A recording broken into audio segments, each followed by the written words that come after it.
I couldn't afford to lend money to an inept craftsman drowning in debt. He had to repay the full $500,000 by the end of the month. That's when Wilson, a new loan officer, arrived at my office. I had been a craftsman for 35 years, and she immediately demanded full repayment of the loan. Lending money to an elderly woman working in an office on the verge of collapse due to debt doesn't ensure repayment. You'd better pay it all back while you still can, she said brusquely. Wilson's rude behavior made me furious. Fine, I'll repay the $500,000 in full, I snapped. But you'll regret this, I muttered under my breath. Wilson burst into laughter, clutching her stomach. A lousy banker like you. You'll definitely regret this, she scoffed. Ignoring her laughter, I declared my quiet retaliation against Wilson. My name is Smith, and at 60 years old, I'm still active as a gardener. I started at Smith Landscape Design 35 years ago, and now run the company as president. I joined after high school, working under my father's management. Becoming a skilled gardener takes years of artisanal skill. I took over as president 10 years ago when my father, the previous president, fell ill with stomach cancer. In the past, most homes had gardens, but now, with the rise of condos and apartments, demand for gardeners has dwindled. Despite this, neither my father nor I considered quitting. Some homeowners, particularly the elderly, struggle with back pain and unsteady legs, making it hard to tend their gardens. Although our business temporarily declined, rivals closing down have secured our customer base.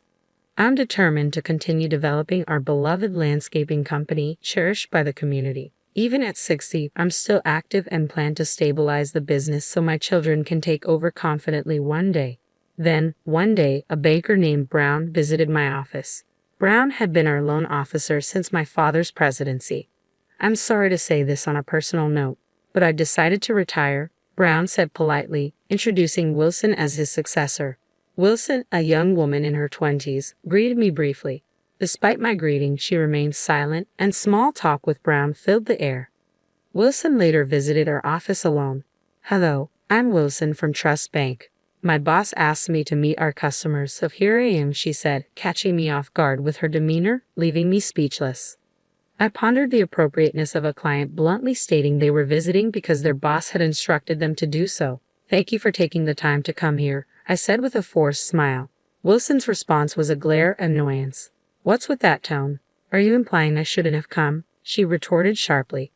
No, it's not that. It's just unusual to hear someone admit they're visiting on orders from their boss, I replied, irritated by Wilson's presumptuous attitude. I was simply stating the facts. Anyway, I'm busy and don't have time for meaningless exchanges like this, I added, as Wilson abruptly ended the conversation and left. In all my 60 years of life, I had never encountered such rudeness.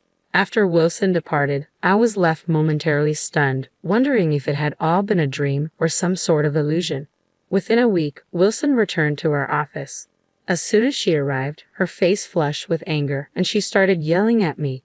You apologize to me right now. If you sincerely apologize, I won't involve the police. I'll settle this matter without them. I'm sorry, I have no idea what you're talking about. Can you please explain? I replied, genuinely puzzled by her outburst. Don't play dumb. An employee of yours extorted $100,000 from my grandmother for unsolicited garden maintenance and instructed her to transfer it to a specified account. Wilson accused vehemently. I was taken aback by the serious allegation against our employee. Our company only accepts cash payments directly from customers upon completion of our work. We would never instruct a customer to transfer money to any account. Do you have any proof that an employee of ours did this? I retorted firmly. Wilson's response was equally forceful. My grandmother clearly stated that someone named Williams from Smith Landscape Design contacted her, deceived her, and took $100,000. As the president, it's your responsibility to address this. Despite her accusation, I knew there was no one named Williams in our company. Please give me a moment to check, I said calmly, excusing myself to retrieve the employee roster from the office, mindful of privacy concerns. I can't show you any evidence, but I've confirmed there is no one named Williams employed with us, I explained calmly. Oh, I see. You're determined to evade responsibility. If that's how you want to play it, I'll devise a strategy. Wilson retorted sharply before leaving. I couldn't shake off the unsettling feeling about what Wilson might be plotting. Her face haunted my thoughts, whether awake or asleep. A few days later, Wilson returned to my office with a demanding tone. I can't lend money to an incompetent craftsman buried in debt. Repay the full $500,000 by the end of this month, she stated firmly upon arrival. Her directive didn't appear to be from the bank. Could this be her own decision? I asked calmly, why do you believe our office is in deficit? And why must the entire loan amount be repaid this month? Please explain. Wilson responded disrespectfully, smiling condescendingly. As the president, it's obvious your company is in the red. Moreover, there's little demand for landscaping nowadays. You'd better repay it all while you still can. Then, Wilson whispered something even more shocking in my ear. That's just the official reason. If you repay the $500,000, 5 times the $100,000 my grandmother supposedly lost, I'll drop the matter. Her outrageous behavior triggered my anger. Fine, I'll repay the $500,000 in full. I agreed through gritted teeth. But you'll regret this. Wilson burst into laughter. It's you who will regret it, old lady. Can you even manage to repay $500,000 in full? You'll soon see. Quietly seething with anger, I declared my retaliation against Wilson. Ignoring her laughter echoing in the room, I prepared for the next day. I called the bank and spoke to a customer service representative. Hello, this is Smith. Thank you for your ongoing support. Could you please ask Loan Officer Wilson to stop visiting my office? It's causing us trouble. I'm terribly sorry. The branch manager will come to your location right away, the representative assured me before apologizing and preparing to end the call. As I listened, I overheard another nearby bank employee muttering, "Her again? How many times is this now?" It seemed Wilson might be repeating similar actions with other clients. Stepping outside my office, I found Wilson waiting for me. "Oh, there you are. Hiding won't help. If you don't want to be reported to the police, sign these papers now," she demanded, thrusting termination documents for a loan agreement toward me. "Is this the bank's decision or just yours?" I asked calmly. "My opinion is the bank's opinion, obviously. Anyway, a fraud like you has no right to complain. Just sign it," Wilson retorted aggressively. "I have just called the bank. The branch manager is on his way, and I'll sign it then," I replied firmly. Wilson's face paled. "What? Why did you call the bank? I thought you were trying to avoid me by staying in your office." "When did I say I was trying to avoid you?" I countered, watching Wilson visibly unsettled and looking as if she wanted to escape. At that moment, a bike pulled up behind Wilson, and I ushered in the branch manager who had just arrived. He entered with a worried expression, guiding Wilson into our office's reception area. I apologized sincerely for the inappropriate behavior of our staff member, Wilson. "It's inexcusable," the manager addressed me politely before turning sharply to Wilson.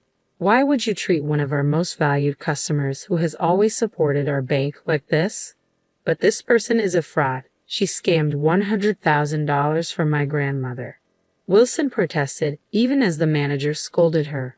Despite the manager's intervention, Wilson continued to portray me as the villain in the situation. I detailed Wilson's actions to the branch manager, who then addressed Wilson directly. "If you heard your own grandmother had been scammed, would you go directly to the scammer to complain? Wouldn't you normally report it to the police first?" The manager's words struck a chord with me in my distraught state. "Could you calmly report it to the police if your own family was scammed, without hesitation?" "I doubt you could," the manager added, noting Wilson's defiant attitude. The manager's words seemed to penetrate Wilson deeply. "If you check the customer's information, you'll see that Smith is a valued client. Besides, there's no one named Williams on Smith Landscape Design's employee roster. It's plausible that an outsider pretended to be an employee and made that call," the manager continued. Wilson's expression shifted suddenly as she fell silent, seemingly realizing the possibility of an outsider's involvement. We confirmed Wilson's grandmother's name and address, finding no record of any landscaping requests from her. Moreover, her grandmother lived in public housing, where we wouldn't undertake any work unless specifically requested by local authorities. In any case, shouldn't the first step be to report this to the police? I interjected, noticing Wilson flinch but continued to anxiously watch the branch manager. "It's unbelievable that an outsider could have done this." But terminating a $500,000 loan isn't a trivial matter, I pointed out. You make a fuss over your grandmother being scammed out of $100,000, but you think terminating a loan 5 times that amount is no big deal? Wilson's defiant glare at the manager seemed to waver, realizing it was best to remain silent.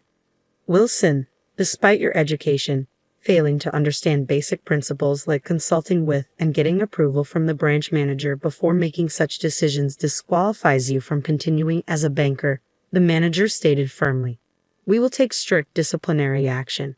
With that, the manager apologized to me and escorted Wilson away, almost pulling her along by the collar. Reflecting on my past interactions with the bank, I realized our company wasn't currently facing cash flow issues. We mainly took loans to maintain our relationship with the bank. Initially, I didn't understand why we borrowed money when it wasn't necessary.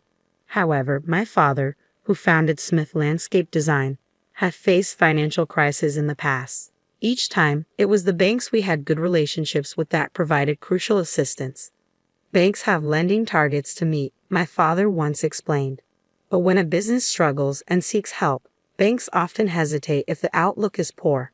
Taking loans when we don't urgently need them helps build a repayment record and trust with the bank. This way they're more likely to support us in times of genuine need.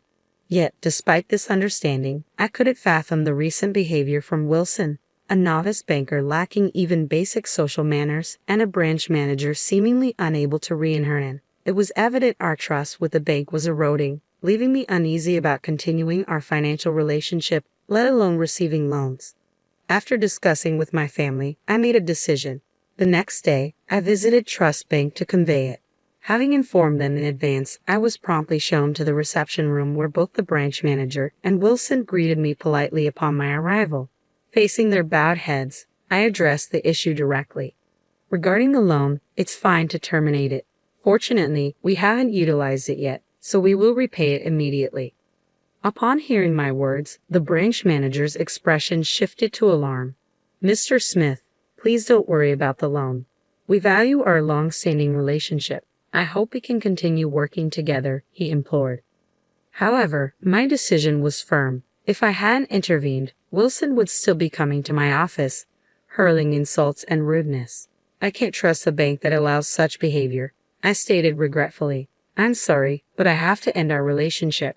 I am truly sorry for what happened. We will take strict action against Wilson, and such an incident will not recur, the manager assured me, attempting to persuade me to reconsider. Won't you please continue doing business with us?